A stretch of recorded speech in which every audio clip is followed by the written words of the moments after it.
Hello friends, welcome to wiki vox Malayalam. കേരളത്തിലെ തൃശ്ശൂർ ജില്ലയിൽ പാഞ്ചാൽ എന്ന് പറയുന്ന മനോഹരമായൊരു ചെറിയ ഗ്രാമമുണ്ട്. ആ ഗ്രാമത്തിൽ പത്രം കൊടുക്കുന്നവരും പാൽ വിതരണം ചെയ്യുന്നവരുമായി ധാരാളം ആളുകൾ ദിവസവും വീടുകൾ തോറും കയറി ഇറങ്ങി സേവനം നടത്താറുണ്ട്. അതുപോലെ 2019 ഫെബ്രുവരി മാസം 15-ാം തീയതി ഒരു വീടിന്റെ ഉമ്മറത്തേക്ക് പത്രമിടാനായി പത്രക്കാരൻ എത്തുന്നു. അദ്ദേഹം സാധാരണ പോലെ പത്രം ഉള്ളിലേക്ക് എറിഞ്ഞു കൊടുത്ത് പോകാൻ തുനിയുമ്പോഴാണ് ആ കാഴ്ച ശ്രദ്ധിക്കുന്നത്. കഴിഞ്ഞ 4-5 ദിവസമായി ആ വീട്ടിൽ നിന്നും ആരും പത്രം എടുത്തിട്ടില്ല. വീട് പുറത്തു നിന്നും പൂട്ടിയിരിക്കുകയാണ്. കഴിഞ്ഞ ദിവസങ്ങളിലെ പത്രങ്ങൾ അതേപടി പുറത്ത് കിടക്കുന്നുണ്ട്. ഇത് കണ്ടപ്പോൾ അദ്ദേഹത്തിന് ഒന്നും മനസ്സിലായില്ല. ശരി, ഈ വീട്ടിലുള്ളവർ ഏതോ ആവശ്യത്തിന് പുറത്തു പോയതായിരിക്കും, വീട് പുറത്തു നിന്ന് പൂട്ടിയിട്ടിരിക്കുകയാണല്ലോ എന്ന് കരുതി പത്രക്കാരനും അവിടെ നിന്നും മടങ്ങി. അടുത്തതായി പാൽക്കാരനെത്തുന്നു. കഴിഞ്ഞ 4-5 ദിവസമായി താൻ കൊണ്ടുവച്ച പാൽ പാക്കറ്റുകളെല്ലാം പുറത്ത് കിടന്ന് കേടായി നാറുന്നത് അദ്ദേഹം കണ്ടു. അദ്ദേഹത്തിന് കടുത്ത ആശ്ചര്യം തോന്നി. ഈ വീട്ടിലുള്ളവർ എവിടെയെങ്കിലും പുറത്തു പോവുകയാണെങ്കിൽ സാധാരണ തന്നോട് മുൻകൂട്ടി തന്നെ പറയാറുള്ളതാണ്.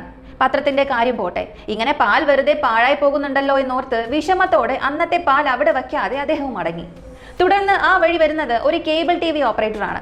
അദ്ദേഹത്തിന്റെ പ്രധാന ജോലി വീടുകൾ തോറും കയറിയിറങ്ങി കേബിൾ TV ചാർജ് പിരിക്കുക എന്നതാണ്.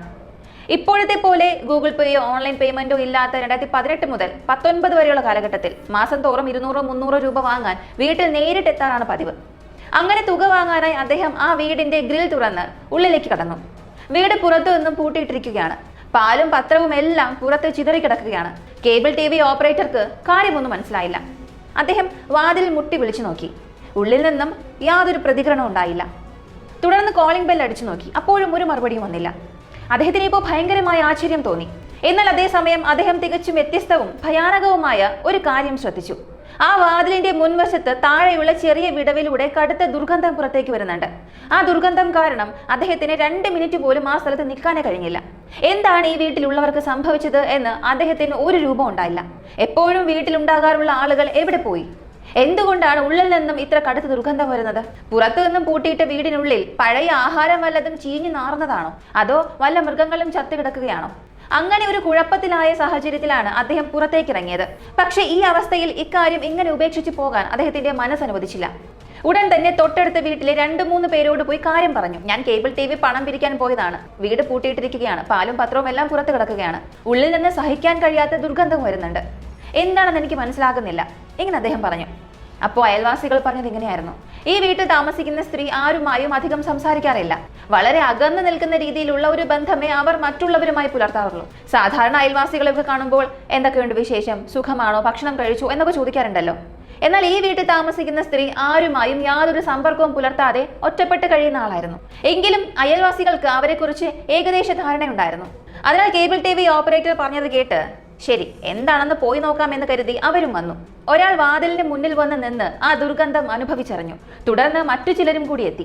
ചുരുങ്ങിയ സമയം കൊണ്ട് അവിടെ വലിയൊരു ജനക്കൂട്ടം തന്നെ തടിച്ചുകൂടി. അവിടെ നിൽക്കാൻ കഴിയാത്ത വിധം അത്രയും കടുത്ത ദുർഗന്ധമാണ് പുറത്തേക്ക് വന്നിരുന്നത്. അപ്പോൾ ആ കൂട്ടത്തിൽ നിന്ന് ഒരാൾ ചോദിച്ചു, നമ്മൾ എന്തിനാണ് വാതിലിന് മുന്നിൽ മാത്രം നിന്ന് ഇങ്ങനെ വിഷമിക്കുന്നത്? വീടിന് ചുറ്റും ഒന്ന് നടന്നു നോക്കാം. അങ്ങനെ അദ്ദേഹം വീടിന് ചുറ്റും നടന്നു കാണാൻ തുടങ്ങി. വീടിന്റെ പിൻഭാഗത്തെത്തിയപ്പോൾ അവിടുത്തെ ഒരൊറ്റ ജനൽ മാത്രം തുറന്നു കിടക്കുന്നത് കണ്ടു.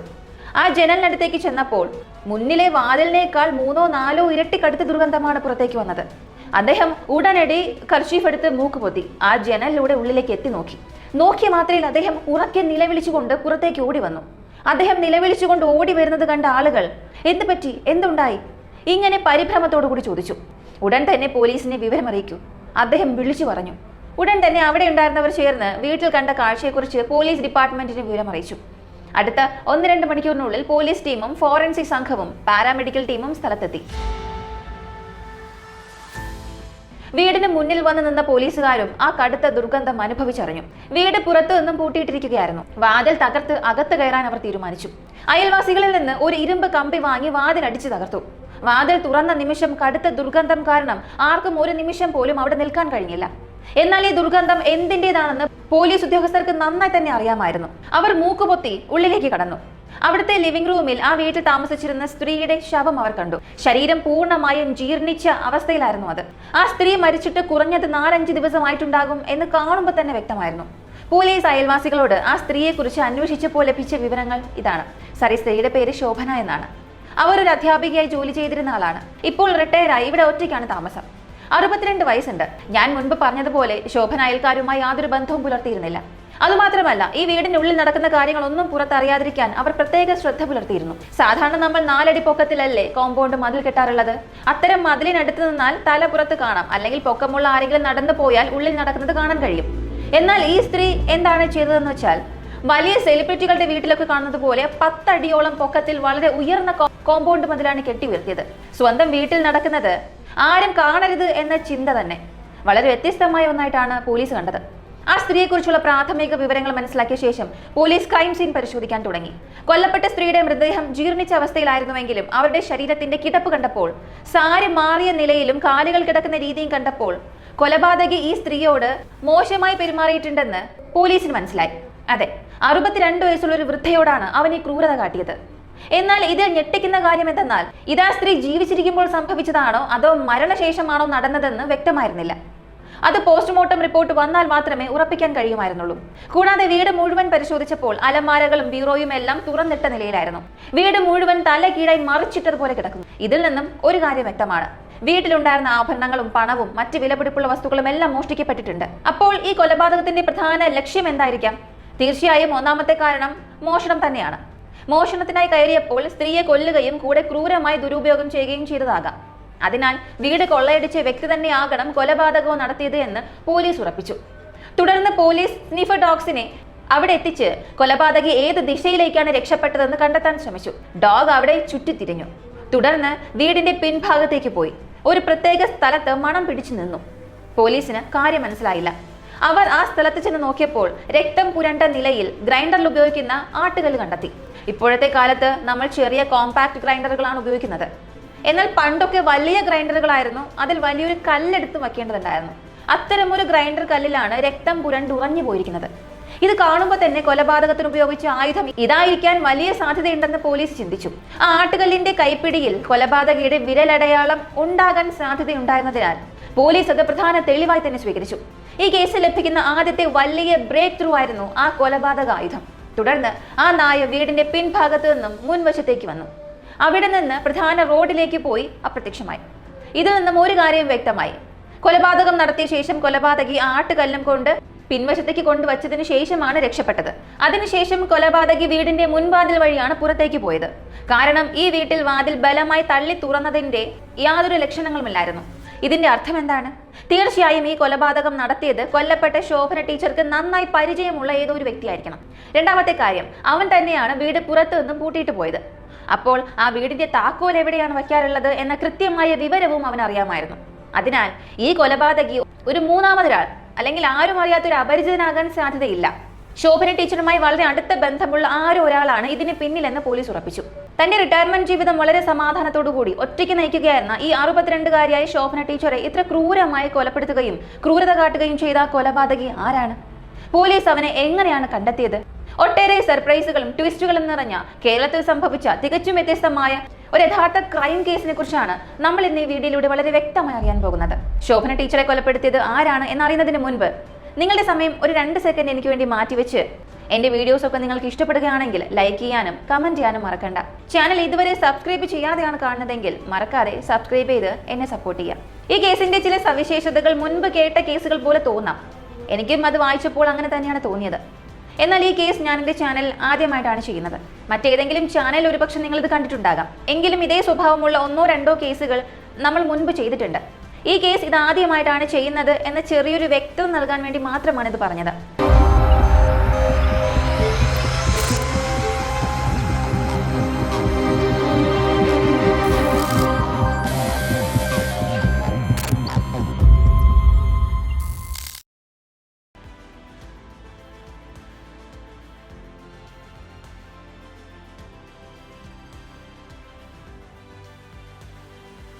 പോലീസ് ഇപ്പോൾ ആ വീട്ടിൽ നിന്നും എന്തൊക്കെ മോഷണം പോയി എന്ന് കണ്ടെത്താൻ ശ്രമിച്ചു.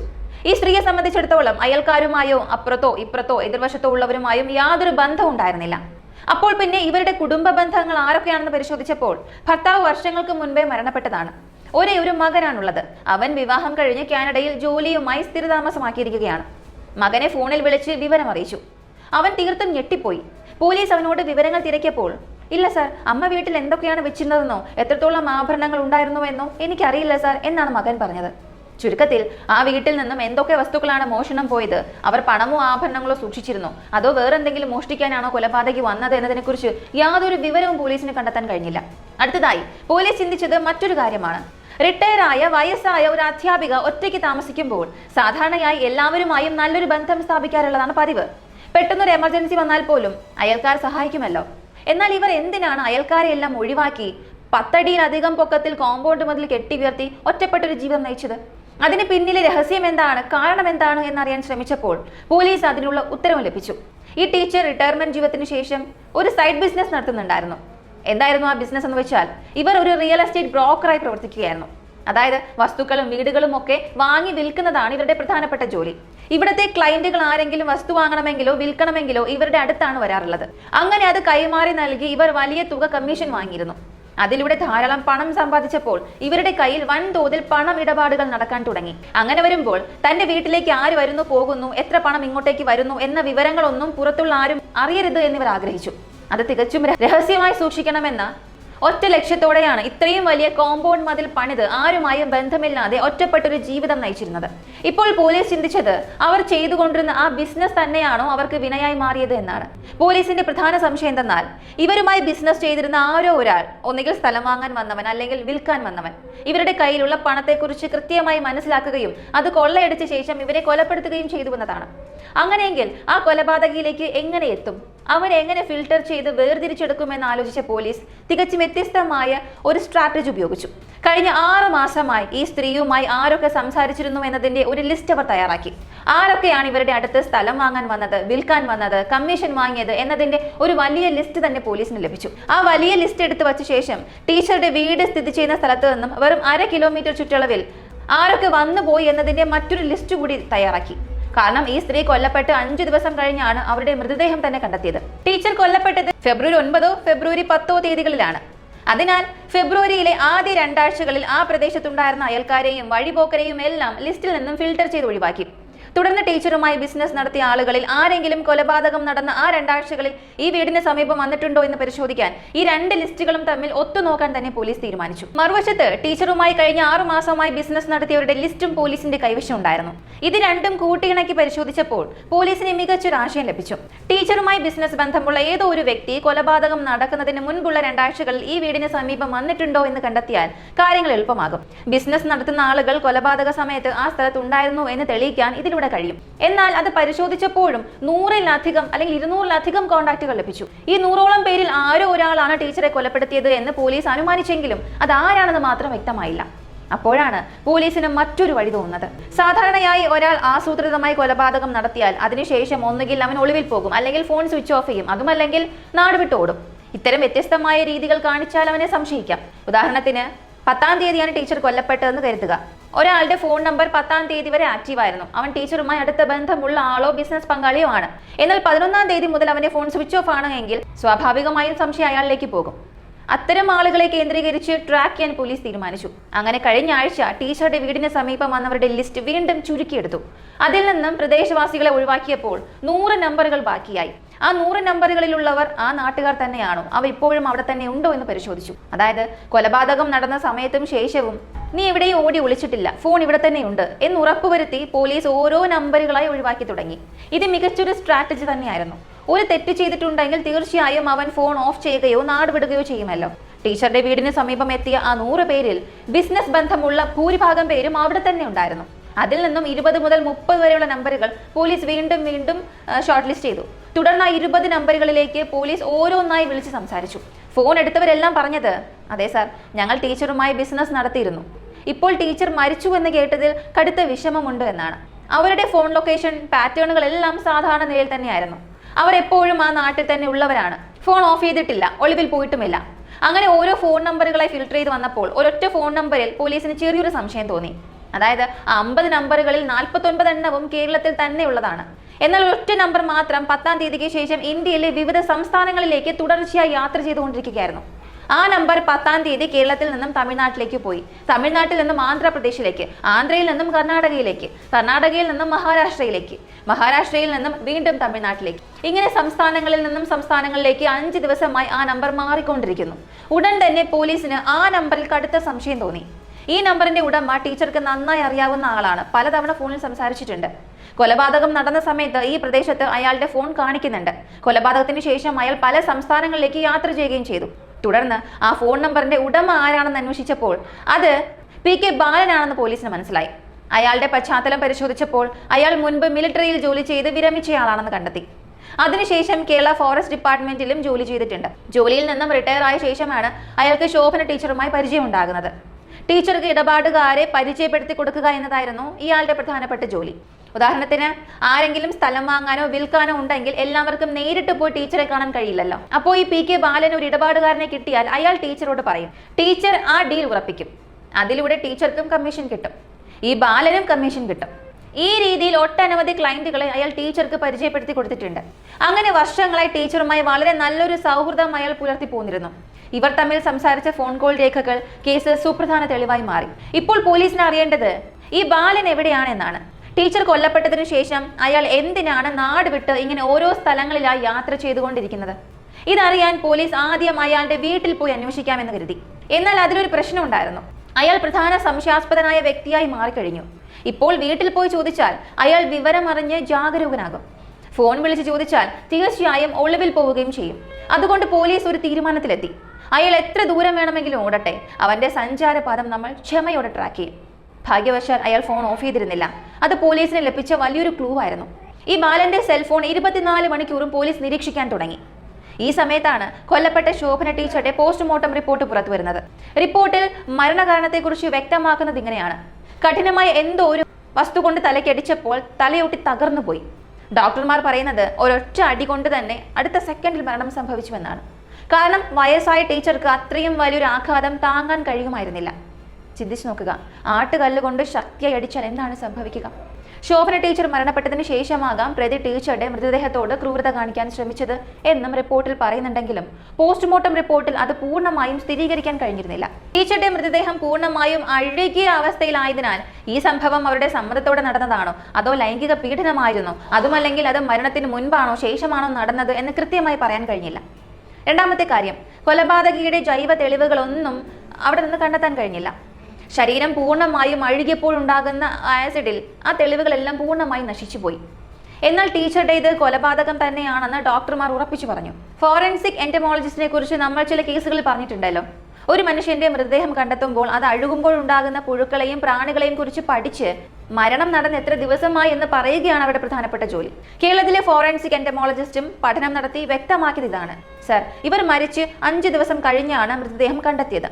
അതിനാൽ ഫെബ്രുവരി 9-ാം തീയതി രാത്രിയോ 10-ാം തീയതിയോ ആകാം മരണം സംഭവിച്ചത്. മൃതദേഹം അഴുകിയപ്പോൾ വീടിന്റെ ജനൽ വഴി ധാരാളം പ്രാണികൾ വരികയും അവ പുഴുക്കളായി മാറുകയും ചെയ്തു എന്ന് ഫോറൻസിക് എന്റമോളജിസ്റ്റ് സ്ഥിരീകരിച്ചു. ഈ സമയപരിധിയും PK ബാലൻ എന്ന വ്യക്തിയുടെ സെൽഫോൺ വിവരങ്ങളും ഒത്തുനോക്കിയപ്പോൾ എല്ലാം കൃത്യമായി മാച്ചായി. അതിനാൽ ഈ ബാലൻ തന്നെയാണ് കൊലപാതകി എന്ന് പോലീസ് ഏറെക്കുറെ ഉറപ്പിച്ചു. തുടർന്ന് പോലീസ് ബാലന്റെ സെൽഫോൺ 24 മണിക്കൂറും ട്രാക്ക് ചെയ്യാനും അവൻ അയക്കുന്ന SMS നിരീക്ഷിക്കാനും തുടങ്ങി. അങ്ങനെ SMS ട്രാക്ക് ചെയ്തപ്പോൾ ഒരു കാര്യം ശ്രദ്ധയിൽപ്പെട്ടു.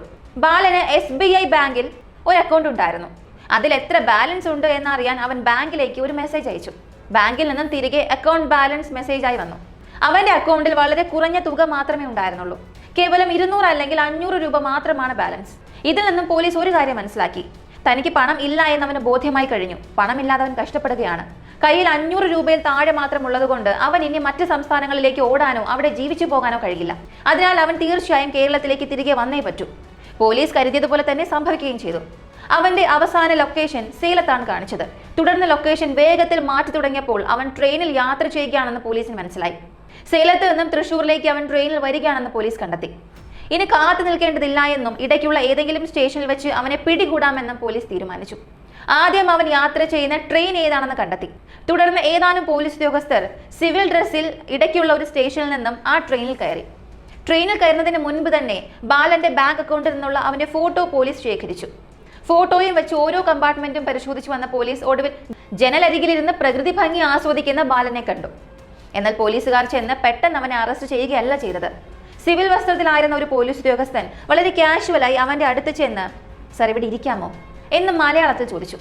ഒരു മലയാളി ചോദിക്കുന്നത് കണ്ടപ്പോൾ അവൻ, ഓ ശരി, ഇരുന്നോളൂ എന്ന് പറഞ്ഞു. തുടർന്ന് രണ്ടുപേരും വളരെ കാഷ്വലായി സംസാരിച്ചു. ഒരു കൊലപാതകം ചെയ്തിട്ട് ഒരാൾക്ക് എങ്ങനെ ഇത്ര കാഷ്വൽ ആയിരിക്കാൻ കഴിയുമെന്ന് പോലീസുകാർ അത്ഭുതപ്പെട്ടു പോയി. തങ്ങൾ ആളെ മാറിയാണോ തിരയുന്നത് എന്ന് പോലും പോലീസിന് സംശയം തോന്നിപ്പോയി. അവർ സംസാരിച്ചു കൊണ്ടിരുന്നപ്പോൾ അവൻ പല കഥകളും പറഞ്ഞു. പോലീസ് ഉദ്യോഗസ്ഥൻ സമർത്ഥമായ ചോദ്യങ്ങൾ ചോദിച്ചെങ്കിലും താൻ സംസാരിക്കുന്നത് മഫ്തിയിലുള്ള പോലീസിനോടാണെന്ന് അവൻ അറിഞ്ഞില്ല.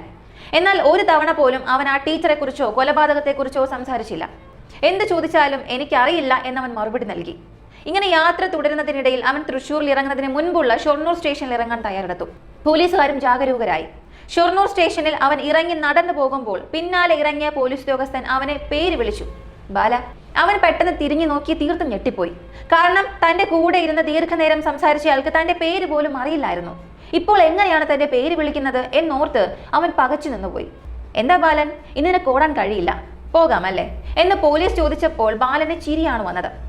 സാർ, ഇത്രയും നേരം നിങ്ങൾ പോലീസാണെന്ന് അറിയാതെയാണ് ഞാൻ സംസാരിച്ചതെന്ന് കരുതിയോ? എനിക്കെല്ലാം അറിയാമായിരുന്നു സാർ. നിങ്ങൾ എന്നെ ട്രാക്ക് ചെയ്യുന്നുണ്ടെന്നും എപ്പോൾ വേണമെങ്കിലും എന്നെ തേടി വരുമെന്നും എനിക്ക് നന്നായി തന്നെ അറിയാമായിരുന്നു. പോകാം, ശരി സാർ എന്നായിരുന്നു അവന്റെ മറുപടി. പോലീസുകാർ ഇത് കേട്ട് തീർത്തും ഞെട്ടിപ്പോയി.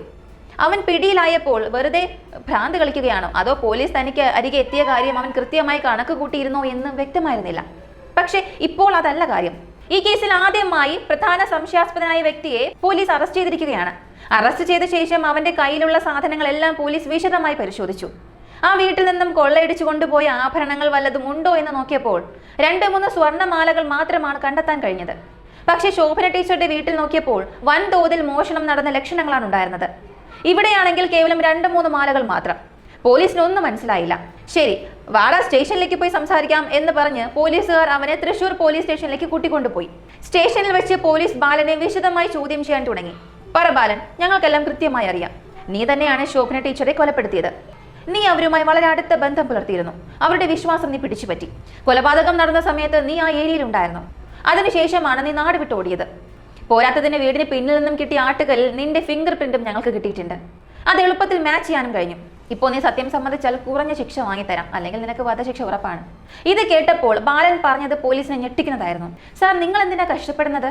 ഞാനെല്ലാം പറയാം സാർ. നിങ്ങൾ എന്നെ ഇങ്ങനെ ഭീഷണിപ്പെടുത്തേണ്ട കാര്യമൊന്നുമില്ല. വധശിക്ഷ എന്ന് പറഞ്ഞ് ഭീഷണിപ്പെടുത്തിയില്ലെങ്കിലും ഞാൻ പറയും. ഞാൻ തന്നെയാണ് സാർ ടീച്ചറെ കൊലപ്പെടുത്തിയത്. അവൻ ഇത്ര എളുപ്പത്തിൽ കുറ്റം സമ്മതിക്കുമെന്ന് പോലീസ് ഒട്ടും പ്രതീക്ഷിച്ചിരുന്നില്ല. നീ എന്തിനാ ഇത്ര പെട്ടെന്ന് കുറ്റം സമ്മതിക്കുന്നത് എന്ന് പോലീസ് ചോദിച്ചപ്പോൾ അവൻ പറഞ്ഞു, ഇവിടെ നോക്കൂ സാർ, എനിക്കെതിരെ ധാരാളം തെളിവുകളുണ്ട് എന്ന് എനിക്ക് നന്നായി അറിയാം. ഇപ്പോൾ ഞാനത് നിഷേധിച്ചാലും എന്താ നടക്കാൻ പോകുന്നത്? നിങ്ങൾ എന്നെയും കൊണ്ടുപോകും, എനിക്കൊരു വധശിക്ഷ വാങ്ങിത്തരും. ഇപ്പോൾ ഞാൻ തന്നെ കുറ്റം സമ്മതിക്കുകയാണെങ്കിൽ എനിക്ക് വധശിക്ഷയൊന്നും കിട്ടില്ല. പരമാവധി 20 വർഷത്തെ ജീവപര്യന്തം ശിക്ഷ തരുമായിരിക്കും. അതിലൊരു 10 വർഷം കഴിഞ്ഞാൽ എനിക്ക് സുഖമായി പുറത്തിറങ്ങാനും കഴിയും. ഇതിന് വെറുതെ ഞാൻ ചെയ്തിട്ടില്ല എന്നൊക്കെ പറഞ്ഞ് നിങ്ങളെയും കഷ്ടപ്പെടുത്തി എന്നെയും കഷ്ടപ്പെടുന്നത് എന്തിനാണ് സാർ? അവൻ നൽകിയ ആ സ്റ്റേറ്റ്മെന്റ് കേട്ട് പോലീസ് ശരിക്കും മരവിച്ചു പോയി. കാരണം അവൻ മുൻപ് ആർമിയിൽ ജോലി ചെയ്ത ആളായതുകൊണ്ട് തന്നെ നിയമങ്ങളെക്കുറിച്ചും കിട്ടാൻ സാധ്യതയുള്ള ശിക്ഷകളെക്കുറിച്ചും അതിൽ നിന്നും എങ്ങനെ പുറത്തു വരാമെന്നതിനെക്കുറിച്ചും അവന് നല്ല ധാരണയുണ്ടായിരുന്നു. അകപ്പെട്ടാൽ എതിർപ്പൊന്നും പ്രകടിപ്പിക്കാതെ ഉള്ളിൽ പോയി ഒരു 10 വർഷം കഴിഞ്ഞ് പുറത്തിറങ്ങാമെന്ന ചിന്തയിലായിരുന്നു അത്. ശരി, നിനക്കുള്ള ശിക്ഷ എന്താണെന്ന് കോടതി തീരുമാനിക്കട്ടെ.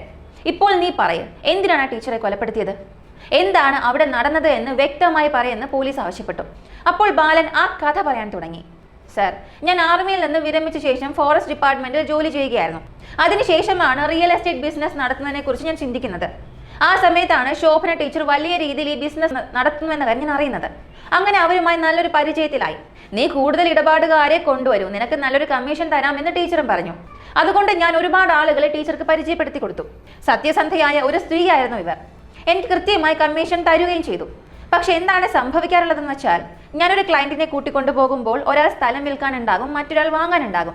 ഇവർ തമ്മിൽ നടക്കുന്ന സാമ്പത്തിക ഇടപാടുകൾക്ക് വിശ്വസിക്കാൻ കൊള്ളാവുന്ന ഒരു മധ്യസ്ഥയായി നിന്നത് ശോഭ ടീച്ചറാണ്. സ്ഥലം വിൽക്കുന്നയാൾ ടീച്ചറെ വിശ്വസിച്ച് ആധാരത്തിൽ ഒപ്പിട്ട് നൽകും. വാങ്ങുന്നയാൾ ടീച്ചർ വഴി പണം നൽകും.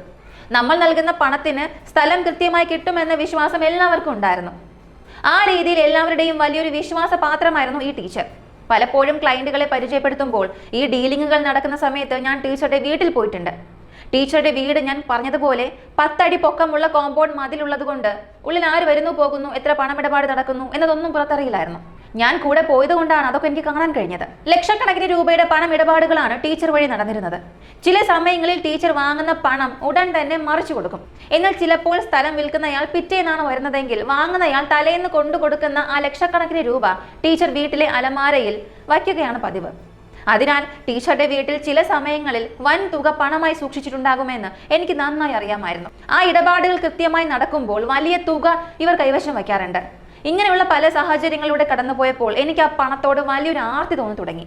സാധാരണഗതിയിൽ തെറ്റായ രീതിയിൽ പണം സമ്പാദിക്കണം എന്ന് വിചാരിക്കാത്തവർക്ക് പോലും ഇത്തരം കാഴ്ചകൾ ചിന്ത മാറ്റുമല്ലോ. എന്റെ കൺമുന്നിൽ വെച്ചാണ് ടീച്ചർ ലക്ഷക്കണക്കിന് രൂപ എണ്ണി അലമാരയിൽ വെക്കുന്നത്. നമ്മൾ കേവലം 100-നും 200-നും വേണ്ടി ഇത്രയധികം കഷ്ടപ്പെടുമ്പോൾ ടീച്ചർ ലക്ഷങ്ങൾ സൂക്ഷിക്കുന്നു, നമ്മളെക്കാൾ വലിയ കമ്മീഷൻ വാങ്ങുന്നു എന്നൊക്കെ ചിന്തിച്ചപ്പോൾ എന്റെ മനസ്സും മാറി. പക്ഷേ അതുവരെ ഞാൻ ടീച്ചറെ ഒരു തെറ്റായ കണ്ണോടെയും കണ്ടിരുന്നില്ല. എന്നാൽ ആ പണം എന്റെ സ്വഭാവത്തെ മാറ്റാൻ തുടങ്ങി. അങ്ങനെ ഇരിക്കെ ഒരു ദിവസം എന്റെ മനസ്സിൽ ഒരു ബുദ്ധി ഉദിച്ചു. ഈ ടീച്ചർക്ക് ഒരേ ഒരു മകൻ മാത്രമാണുള്ളത്. ആ മകൻ കാനഡയിലാണ് താമസിക്കുന്നത്. ടീച്ചർക്ക് എന്ത് സംഭവിച്ചാലും ചോദിക്കാൻ ഇവിടെ ആരുമില്ല. അവർ തികച്ചും ഒറ്റയ്ക്കാണ് ജീവിക്കുന്നത്. വീടിലാണെങ്കിൽ നിറയെ സ്വർണ്ണാഭരണങ്ങളുണ്ട്. പോരാത്തതിന് ഈ റിയൽ എസ്റ്റേറ്റ് ബിസിനസ്സിലൂടെ വരുന്ന ധാരാളം പണവുമുണ്ട്. ഇതെല്ലാം നമ്മൾ കൊള്ളയടിച്ചാൽ രാജാവിനെ പോലെ ജീവിക്കാമല്ലോ എന്നൊരു ക്രൂരമായൊരു ചിന്ത എന്റെ മനസ്സിൽ വന്നു. തുടർന്ന് ടീച്ചറെ കൊലപ്പെടുത്തി ആ പണവും ആഭരണങ്ങളും കവരാൻ യോജ്യമായ ഒരു അവസരത്തിനെ ഞാൻ കാത്തുനിന്നു. അങ്ങനെ ഇരിക്കെ ഒരു ദിവസം ഒരാൾ സ്ഥലം വാങ്ങാനായി ടീച്ചറുടെ വീട്ടിൽ വന്ന് വലിയൊരു തുക മുൻകൂറായി കൊടുത്തുപോയി. സ്ഥലം വിൽക്കുന്നയാൾ പിറ്റേന്നേ വരൂ എന്ന് എനിക്കറിയാമായിരുന്നു. അപ്പോൾ ആ പണം ടീച്ചറുടെ വീട്ടിലുണ്ടാകും. പിറ്റേന്ന് ബാങ്കിൽ പോകാനും സാധ്യതയില്ല. അതിനാൽ വീട്ടിലുള്ള ആ തുകയും ആഭരണങ്ങളും ഒരുമിച്ച് കവരാനായി ഫെബ്രുവരി 10-ാം തീയതി ഞാൻ പദ്ധതിയിട്ടു. ടീച്ചറെ കൊലപ്പെടുത്തി തന്നെ മോഷണം നടത്തണം എന്ന ഉറച്ച തീരുമാനത്തോടെയാണ് ഞാൻ പോയത്. സാധാരണ ഞാൻ ടീച്ചറുടെ വീട്ടിലേക്ക് ബൈക്കിലാണ് പോകാറുള്ളത്. എന്നാൽ ഇത്തവണ ബൈക്കിന്റെ നമ്പർ ആരെങ്കിലും ട്രാക്ക് ചെയ്താലോ എന്ന് കരുതി ബൈക്ക് വീട്ടിൽ തന്നെ വെച്ചു. ആദ്യം ഒരു ബസ്സിൽ കയറി, പിന്നീട് ഓട്ടോറിക്ഷ മാറി മാറി കയറിയാണ് ടീച്ചറുടെ വീട്ടിലെത്തിയത്. അവിടെ എത്തി കോളിംഗ് ബെൽ അടിച്ചു. എന്നെ കണ്ടപ്പോൾ ടീച്ചർക്ക് വലിയ സന്തോഷമായി. എന്താ ബാല, ഞാൻ നിന്നോട് വരാൻ പറഞ്ഞില്ലല്ലോ, എന്തെങ്കിലും പുതിയ ക്ലയൻസ് വന്നോ എന്ന് ടീച്ചർ ചോദിച്ചു. ഒന്നുമില്ല ടീച്ചർ, ഞാൻ ഈ വഴി പോയപ്പോൾ വെറുതെ ഒന്ന് കണ്ടിട്ട് പോകാമെന്ന് കരുതി വന്നതാണെന്ന് ഞാനും പറഞ്ഞു. അങ്ങനെയാണോ? ശരി ശരി ഇരിക്ക്, ഞാൻ പോയി ചായ ഉണ്ടാക്കിക്കൊണ്ട് വരാമെന്ന് പറഞ്ഞ് ടീച്ചർ അടുക്കളയിലേക്ക് പോയി. വീടിന്റെ പിൻഭാഗത്തായിരുന്നു ടീച്ചർ ആട്ടുകല്ല് വെച്ചിരുന്നത്. ആ വീടിന്റെ പ്ലാൻ എനിക്ക് കൃത്യമായി തന്നെ അറിയാമായിരുന്നു. പോരാത്തതിന് 10 അടി ഉയരമുള്ള വലിയൊരു കോമ്പൗണ്ട് മതിലുള്ളതിനാൽ ഉള്ളിൽ എന്ത് നടന്നാലും പുറത്താരും അറിയില്ല. ടീച്ചർ ചായ ഉണ്ടാക്കിക്കൊണ്ടിരുന്ന ആ സമയത്ത് ഞാൻ വീടിന് പിന്നിലേക്ക് പോയി ആ ഭാരമുള്ള ആട്ടുകല്ല് എടുത്തുകൊണ്ട് വന്നു.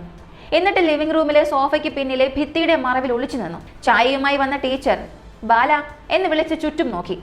ആളെ കാണാതായപ്പോൾ അവൻ ഇറങ്ങിപ്പോയോ എന്ന് കരുതി ടീച്ചർ തിരിഞ്ഞു നടക്കുമ്പോൾ ഞാൻ ഭിത്തിയുടെ മറവിൽ നിന്നും പുറത്തു വന്ന് ആട്ടുകല്ലുകൊണ്ട് ടീച്ചറുടെ തലയ്ക്ക് ശക്തിയായി ഒരൊറ്റ അടി കൊടുത്തു. ആ അടിയിൽ തന്നെ അവരുടെ തലയോട്ടി തകർന്നു പോയി. പ്രതികരിക്കാൻ പോലും സമയം കിട്ടുന്നതിന് മുൻപ് ടീച്ചർ നിലത്ത് വീണു. രക്തം ചീറ്റി ഒഴുകി. 2 മിനിറ്റിനുള്ളിൽ അവരുടെ മരണം സംഭവിച്ചു. ടീച്ചർ മരിച്ചതിന് ശേഷം ഞാൻ ആട്ടുകല്ല് വീടിന് പിന്നിൽ കൊണ്ടുപോയി വെച്ചു. മോഷണം നടത്താനായി തിരികെ വന്നപ്പോൾ ടീച്ചറുടെ മൃതദേഹം അവിടെ കിടപ്പുണ്ടായിരുന്നു. ആ സമയത്ത് അവരുടെ സാരി അല്പം മാറിപ്പോയിരുന്നു. ഒരു മൃതദേഹമായി കിടക്കുമ്പോൾ പോലും എൻ്റെ മനസ്സിൽ ക്രൂരമായ ഒരു കാമവികാരം ഉണർന്നു. മരിച്ച മൃതദേഹത്തോട് ഞാൻ പലതവണ വികൃതമായി പെരുമാറി. അതിനുശേഷം വീട് മുഴുവൻ പരതി അലമാരകളും കബോർഡുകളും എല്ലാം തുറന്ന് ഞാൻ തിരച്ചിൽ നടത്തി. ധാരാളം ആഭരണങ്ങൾ അവിടെ ഉണ്ടായിരുന്നു. എന്നാൽ പണം വളരെ കുറച്ച് മാത്രമേ ഉണ്ടായിരുന്നുള്ളൂ. അതെന്നെ ഞെട്ടിച്ചു കളഞ്ഞു. 2 ദിവസം മുൻപ് നടന്ന വലിയ തുകയുടെ ഇടപാടിലെ പണം എവിടെ പോയി എന്ന് ഞാൻ ഒരുപാട് തിരഞ്ഞെങ്കിലും കണ്ടെത്താൻ കഴിഞ്ഞില്ല. എങ്കിലും പണം കിട്ടിയില്ലെങ്കിൽ എന്താ, ഇത്രയധികം ആഭരണങ്ങൾ കിട്ടിയില്ലേ, ഇത് വിറ്റാൽ ലക്ഷങ്ങൾ കിട്ടുമല്ലോ എന്ന് കരുതി ഞാൻ ആഭരണങ്ങളെല്ലാം ഒരു ബാഗിലാക്കി.